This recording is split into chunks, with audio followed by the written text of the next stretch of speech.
আগামী ৩০ বছর মুখ্যমন্ত্রী থাকবেন মমতা বন্দ্যোপাধ্যায়। চুঁচুড়ায় সভা থেকে ভবিষ্যৎবাণী করলেন সপ্তগ্রামের তৃণমূল বিধায়ক। ২০৩১ পর্যন্ত ক্ষমতায় তৃণমূল, মমতা বন্দ্যোপাধ্যায়ই মুখ্যমন্ত্রী। একই অনুষ্ঠান থেকে জানিয়ে দিলেন হুগলির তৃণমূল সাংসদ। যদিও মুখ্যমন্ত্রী নিয়ে তৃণমূলের সাংসদ বিধায়কের দাবিকে নস্যাৎ করে বিজেপির কটাক্ষ, নেত্রীর গুণগান করেও লাভ নেই, সরকারটাই আর থাকবে না।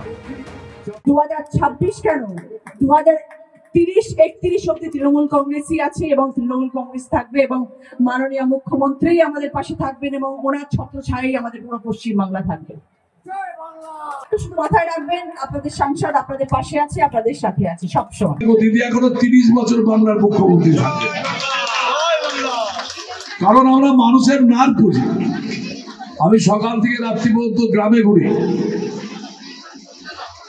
আদিবাসী সম্প্রদায়, civil caste, civil type, total মানুষ দিদির সঙ্গে আছে। যে যত বেশি বলবে তার তত নাম্বার বেশি হবে, তার তত ক্ষমতা পার্টিতে বেশি বাড়বে।